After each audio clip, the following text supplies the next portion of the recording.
Welcome back to this week's episode of the Campfire Series podcast. Once again, we are on Apple Podcasts and Podbean and YouTube, so feel free to check us out. We're going to jump right into things today. Today, we have a very special guest joining us, an original Broadway cast member, Mr. Geno Carr from the Broadway musical Come From Away.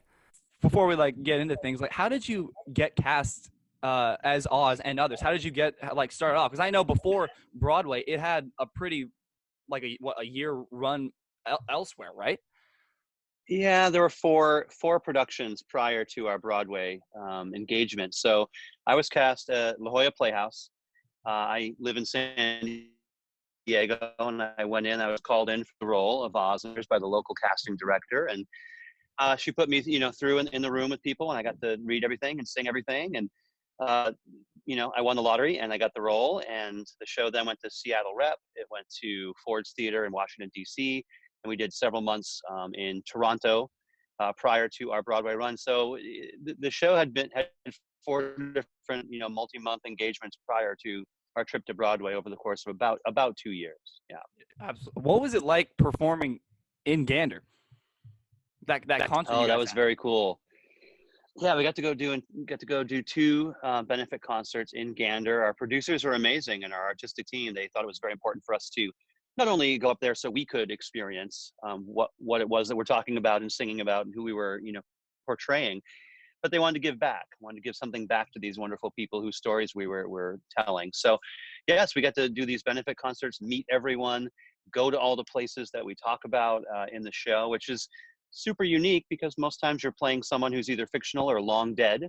So to Right. get to actually go there and be there in person and sort of drink it all in and soak it all up was an incredible experience. And to sort of, I guess in a way, kind of get their blessing. We said, this is your story we're telling. Are we doing it okay? And across the boards, it was loved, and they were very proud and very excited about it. So we felt like at that point we had the blessing to move forward with the show with the confidence that we were doing our job, in doing them justice. Was that definitely the most nerve-wracking performance, performing in front of the characters that you are playing?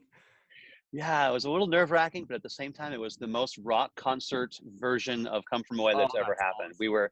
We were in the world's largest walk-in refrigerator. We were in the Steel Community Center, and there was plywood down on the ice. I mean, it was cold in there, but we got to be there with thousands and thousands of Newfoundlanders, as well as others who came in to see the show. And so we felt like we were rock stars. It was incredible that you mention someone's name and people applaud and scream and yell because they know that person, they love that person, Yeah. or they are that person. So yeah, it's something you don't get to do. I mean, you don't get to do this kind of thing, and that's just one of the myriad reasons why this show is so extraordinarily special. My favorite thing is when the touring company came to the Amundsen last year. The original Beverly Bass was in the audience for a night. Yeah. I didn't get to see my mom was at that show, but I wasn't. She said when they called their name and saw the first female pilot in American Airlines history, everyone started going crazy. And then all of a sudden, it's in Me and the Sky, and then she says American Airlines, and all the pilots are like, oh, because I'm like, that's that reaction. I know, I love it. Yeah, it's pretty incredible that these stories are all real and they're all still around. It's not like we're telling stories of people 20, 30 plus years ago. These are people who still come and see the show and get to interact. And it's been a very incredible experience. And it happens a lot. They show up. Oz shows up and Beverly Bass shows up, Nick and Diane. They came and saw us a ton, and they continue to see we're on pause, of course, now all around the world, but they made their way all around the world to the 5 different companies that were running before the pandemic. So yeah, they're still pretty involved, a lot of them. Now, this is all the fun before you had this much fun, in multiple cities before you got to tell the story to different crowds. When you got to Broadway, what was it like there? It was kind of a melting pot of all the different cities. The producers and the artistic team chose the cities, not just because they're the ones who would do our show. It was very specific. We started on the West Coast, very far removed from the events of that day. Certainly still affected by it, of course, but Right. But very different energy on the West Coast versus then going to Washington D.C., a city that was directly affected by these events. Then to go to Toronto and get the Canadian flavor and distance from the events, but the people who the story is about, and having that patriotism, that Canadian pride. So getting to New York was great in a couple ways. We felt like we were ready for anything in a way, and invariably that's what happened. Every single show would have, a different blend of people, tourists, locals, Canadians, everything that so we would find that every show was a little different, but we were prepared for all the different ways that they reacted to different parts of the show. So it was never it didn't throw us, for the most part, because we were ready. Canadians laugh at a lot more things. New Yorkers are a little Right. more serious about it because it's more emotionally, Mm-hmm. connected to them. So getting to do it on multiple cities was great, but then doing it on Broadway was kind of the best of all the worlds because we knew what we had, and everyone who came to see it, was just they loved it. I mean, they continue to love the show. It's an amazing show. So Yeah, you said how it hits hard for New Yorkers. What is it like performing when you guys perform on 9/11 sometimes, right? Or you guys still have performances on September 11th, correct? yeah, we did 9/11. We did that both in DC as well as in New York, which is pretty incredible. But both cities as well, we had first responders come. We had people who were survivors and family members of those that were lost. So we also kind of got their blessing, like we did in Gander at multiple performances where we just did it for them, people who worked at the museum, people that worked at the memorial.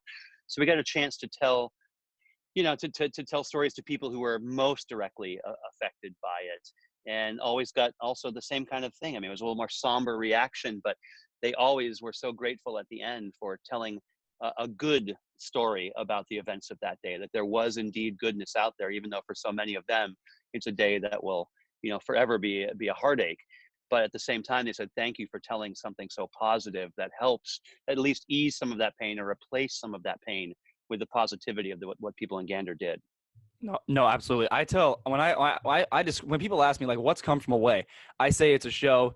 Like I describe the plot a little bit, but then I also say it makes you feel every emotion that a human feels. You Yeah. smile, you laugh, you cry, you cringe a little bit, and you like literally everything you can feel. And that's why it's such a perfect show. And when I'm watching stuff on YouTube of actors, the company always says how awesome the show and Feld Theater is. How special was that venue for you? Oh, it's perfect space for our show. It was very important for our producers that we weren't in a huge cavernous Broadway theater because they get big. They get very, very big. Right. And, the tour invariably ends up playing some bigger houses. The Amundsen is one. I mean, there are many theaters where that's what happens with these road houses. But for a sit-down, long-term production, they wanted it to be around 1,000 seats, which is what we had, just over 1,000 seats. And it's great because you really feel like you're intimately a part of the storytelling. And that's what we really think is important about this show. It's not a big, flashy show with huge sets and chandeliers that crash. I mean, there's no helicopter that lands on stage. It's about the storytelling. And the more you can be close to that and feel a part of that and, catch the nuance of it as an audience member, the more rewarding it is. That's what really creates that nice, synergy between the audience and the actors, is when everyone feels like they're really in the same space and part of the same story. It's a really special theater for us. Yeah, and you said you the set isn't like crazy complicated. You guys literally use just chairs. Yeah. What was that like? Remembering like obviously spike marks and tracking all that. What was that like? Trying to keep up. Yeah, that was a process for sure. That's why we were glad we had four cities before Broadway to get it right. I mean, yeah, 13 chairs, 3 tables. That's what we did, and then all the the little props and costume pieces that were added on. But that was what was always the idea behind the show, was the simplicity of the storytelling. Just the people, the acting was what was important, and they wanted to also allow the show to move very quickly. It's cinematic in a way. There's many cross cuts to different scenes. You suddenly are watching the planes take off at the end, and suddenly we are on the plane. So the only way that logistically that was going to work in a theatrically satisfying way was to not try to make it something that it isn't. Like, just this is what it is. Now we're on the plane. It's easy to see. We move the chairs. We're in 2 rows. We're on the plane. So the kind of the conceit of it was part out of necessity, but also part out of let's just embrace what this is, which is stories about people. Simple stories of kindness. Exactly. So it was a lot of work to learn where all those chairs went and make sure you moved in the right direction, so you didn't smack Joel, who would smack Q, who would smack Jen, and the whole thing would fall down. I mean, domino effect. So it took a long time. There were many times in initial rehearsals where we'd be like, okay, and the scene's over, and go, and everyone would just stand there and just deer in headlights. Just, I don't know where to go next. We just had a hard time remembering it. But eventually it became, part of the well-oiled machine that Come From Away is. And it just requires a lot of focus and rehearsal. But when you're doing it, it's so satisfying and fun. And as an audience member, I'm sure it looks really simple. And that's what we want. They're, oh, wow, that's really great. Now they're on a plane. We're like, yeah, it took us like 3 years to make that plane happen. So you're welcome.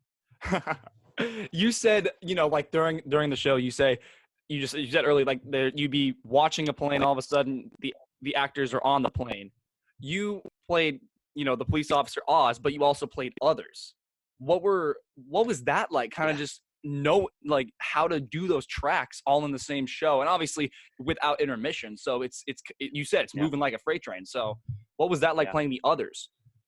Yeah, I mean, great. Again, tons of rehearsal and tons of, homework of who are all of these people, whether they have multiple scenes and hundreds of lines or one line. They all have to be real people. It was very important for everyone that no one was a cartoon. No one was a, SNL quick broad stroke character. Oh, I see. That's a guy from, from Jersey. Great. It's like, no, but it's a real person. So you want to have the dialect. You want to have some kind of physicality. You want to make it real so that it's never distracting and people popping out of nowhere as these weird cameo, cartoons. It was about telling all of these people's stories. So it took a lot of work. We had a great dialect coach, Joel Goldies, who worked with us, as well as the rest of the team. Chris Ashley, our Tony Award-winning director. Mm-hmm. And the whole team wanted to be sure that we were telling every single person's story with compassion and truth, so that it was never these people aren't the important characters. These are the important characters. Everyone was important. So it was a lot of work for us to, figure out how to unlock each of those characters to go from one to the other, to the other, to the other, and do it without making it these huge, broad stroke characters. We wanted it all to be real and truthful. And it took a lot of work, but it's so satisfying as an actor. You're showing off too, like, hi, I'm so-and-so, hat, I'm somebody different. There's something really satisfying as an actor to be able to say, hey, look what I can do. I can do all these things too. So it's fun as an actor, but also satisfying in a storytelling sense as well. You say it was complicated. Obviously it was a lot of work putting that in. What does your script look like? Yeah. Like, is your script like, oh man, marked up like crazy? Yeah, well, the many scripts that we had, because every single city we were in and every single preview, there were changes that were made. So I have my script is full of many different versions and different colored pages and different tabs and different highlighters and all these notes. But honestly, for all of us, the 11 or 12 of us who started the show at La Jolla and opened on Broadway, there were 11 of us who continued on. It wasn't as hard for us as it was for all of the standbys that we have. All the people, there are 6 amazing artists who cover 4 or 5 different principal roles. So they're the books you want to see. Our books are not that interesting. They're the ones who have color coding and all of these, note cards and all these different hieroglyphics that they're able to read that we don't know, so that they can be able to, in a minute's notice, go on for any of 5 of us at one. It's an incredible brain that they have, an artistry that they have. So my book, boring. Standby's books, fascinating. With that, what was Tony Day like, performing on the Tonys? It was an exhausting day. I'm not going to lie. It was an amazing day. I would not trade it for the world. But there was a lot of build-up. It's a lot of build-up, a lot of rehearsals. You're doing your 8-show week, but you're also going after the show and doing camera blocking at Radio City. The morning of the Tony Awards, we had to get up and do a full run-through dress rehearsal at Radio City. The whole Tony Award broadcast is done, and they record it just in case something happens. You don't know who wins, but everyone comes out and they do their speech, they do their number. Then you go back. We had to go back, take a nap, do our show, and then go back. That was in costume? Oh yeah, everything. Right on. So they could have broadcast, and you would have everything except for the actual, here is the winner. They would have somebody come up and pretend to be a winner and read an acceptance speech. So it was for everybody. It was for camera blocking. It was for us. And it was for posterity in case something happened. They could punch in with the performance. So it was a long day. And then we of course had a great party after, and that's what makes it all worth it. But yeah, the build up to the Tonys is crazy. Backstage of the Tonys is it's like an anthill. It's insane. You would never know it looking, from the beauty of television. Everything looks great, but backstage people are running around and throwing props at each other and getting ready, and you get out of the way, you get on, let's do it. And the big wall goes up and you're doing your number. So it's very exciting, very surreal. And I would not trade it for the world. It was an incredible experience. Speaking of more incredible experiences, what about recording the cast album? What was that like? That was also incredible, and also, surreal. We were in Toronto still, and so we recorded it in Toronto the last week of our performances there. So, and the band goes in first and lays down their tracks, and they kind of make these scratch tracks, and then we all went in at the same time. Often in shows, you get principals who come in for a couple hours, the ensemble goes in at a different time, but the way our show is constructed, we're all there basically all the time. So we had 8 hours in the studio for the 12 of us to record everything that you hear on the cast album, which is a lot of material, hour and 20 something minutes, I think the cast album ended up being. So it was a lot, but it's also incredible the amount of work that went into how do they tell the story, with just hearing it without having all the book scenes and all the other stuff. So it was pretty incredible that our team, the producers and everything, were able to make it a cohesive, story that you can listen to and get the idea of what the show is without getting able to see it. But it was a lot of work. They were exhausting, long days in and around an 8-show week. But again, it turned out incredibly well. We were all just so excited to have a listening party in New York and go, oh my gosh, that's what the show sounds like. You don't really know. You hear what you hear on stage. You don't know in the end, like, oh, I had no idea the orchestration was that cool, because all I hear in my monitor is the piano and the drums, so I can keep going there. So it was kind of mind blowing for us to hear everything, the mix of it that we don't get to hear on a nightly basis in the show, just because of the way it's constructed. So it's pretty cool. I'm on an original Broadway cast album. It's pretty Yeah, crazy. exactly. Bravo. Yeah. A lot of people obviously want to be on Broadway or a national tour or just work professionally, but sometimes Sure. it's exhausting. What is it? Obviously, 8 times a week. What is that like? How do you keep yourself healthy, sane, and actually find a way to make your job new every night for a long period of time? You were 1,000 plus shows. Yeah, I did over 1,200 performances over the years, and I'd be lying if I said it was always easy, right? I mean, yes, it's a great job. Yes, I was always grateful, but there are, like with any job, there are days when you think, I don't know if I can do this today, mentally, physically, just it's a good problem to have, but sometimes it's like my mind is somewhere else, whatever's happening in my life and my world. I have a young son. When I started the show on Broadway, he was a year and a half, so we were doing 2 years of potty training and sleep training and long days and rehearsals. But the important thing is always the storytelling and the remembering that you're telling the story for people, 1,000 people, 8,000 plus people a week who have never seen the show before or love the show so much they're coming back to see it again. So there's this huge responsibility as an actor to do your job, right? I mean, they're paying me to be there. It's an honor, and it's my job to tell that story as best as I can, as consistently as I can. Eight times a week, 50 weeks a year, 3 years, whatever it is. It is exhausting at times, but also keeping that, I think, keeping your mind in the right space and knowing why you're there, and the responsibility, the great responsibility that it is so important. And that really, once that, the opening drum beat started, no matter what was going on in our world, everyone just came together and we made it happen. That's true. Kind of an amazing, magical theater moment. That opening number especially is great because we all check in with each other throughout the course of that number. It's not, one big, person's number, or it was just all of us as a community coming together to set up the story and work together to tell us. That always helped too. And then once the trains left the station, you just hold on. Next thing you know, it's an hour 40 later and you're getting out of costume. So it's pretty crazy. Exactly. So with a lot of actors, we obviously love to hear advice from working professionals. You have a website. Do you recommend do you recommend doing that as a performer? I mean, there are plenty that don't. There are plenty of performers that don't do a ton of social media or a ton of sort of, self-marketing. It's the good and bad thing about being an actor is there's no right or wrong. There's no right or wrong path. Everyone has a different path. Everyone has a different way of doing things, different things that are important to them. So long answer short, it doesn't really matter in the end. But the great thing about a website is it can people can come and look and see what you've done.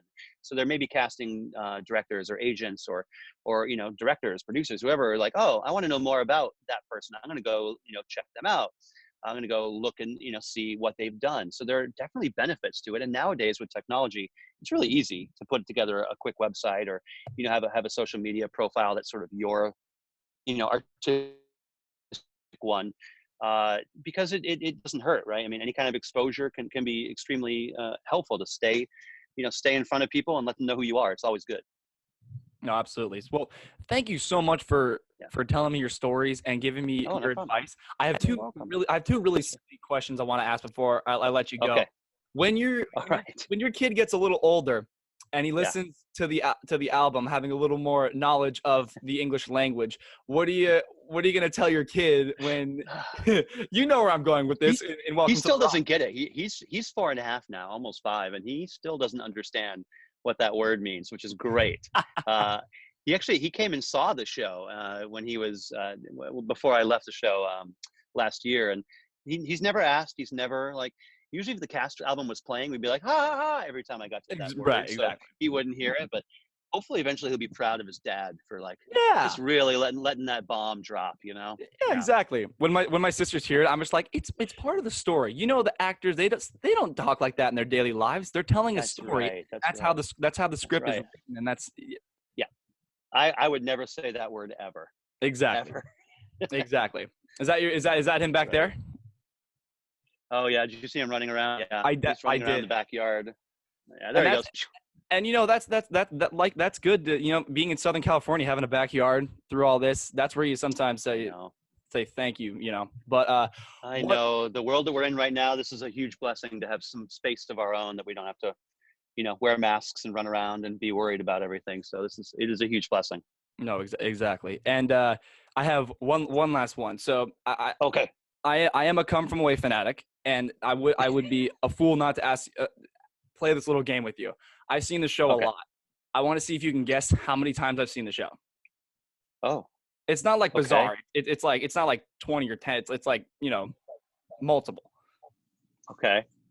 So I just have to just write a random number. A random number. So you said you've seen it a lot, so that makes me think more than a single digit number.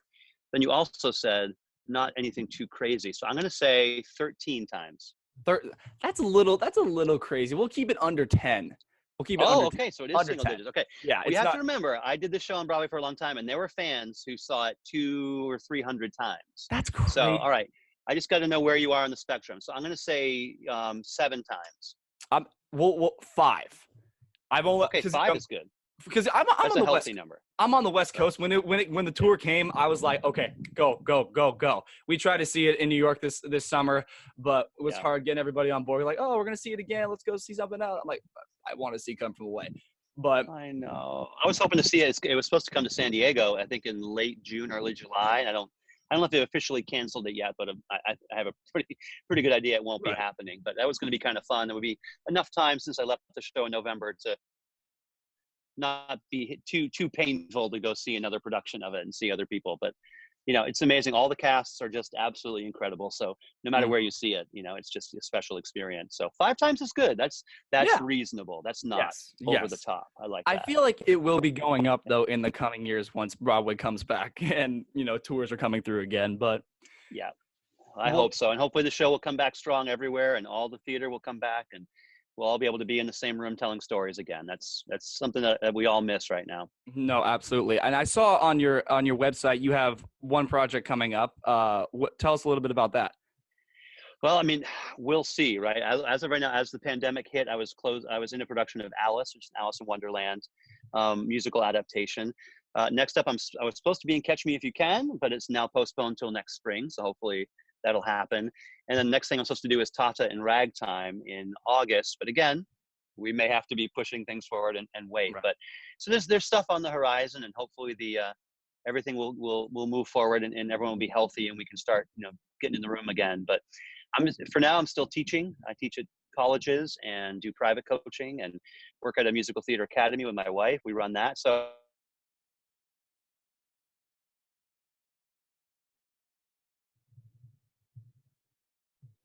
Well, I lost you. oh, sorry. Hopefully I'll get back on the stage very soon. No, exactly. And that's that. I send my thoughts and prayers to you and your family. You stay safe through all this. And thank you so much for coming on. This really meant the world to me. I was super excited to hear your stories about, Come From Away. I love the show. Like, I'm so glad. Thank you for your love and support. No, absolutely. You deserve it. Take this time, rest, enjoy, but also, find a way to enjoy everything, even though it's I'll hard do right my now. best. Thanks, Logan. Thanks for reaching out. I appreciate it. Absolutely. Thanks for coming on. You got it. Take care. Bye-bye. Bye. Thank you guys so much for tuning in. If you like what you're hearing, please tune in every Wednesday and every Thursday for all of our episodes on Apple Podcasts or YouTube. Feel free to like and subscribe to us on YouTube, and also to give us a rating and subscribe on Apple Podcasts. We'll see you every week on Wednesday and Thursday. We got some exciting guests coming up. But right here at Campfire Series Podcast, this is Logan Safranco signing off.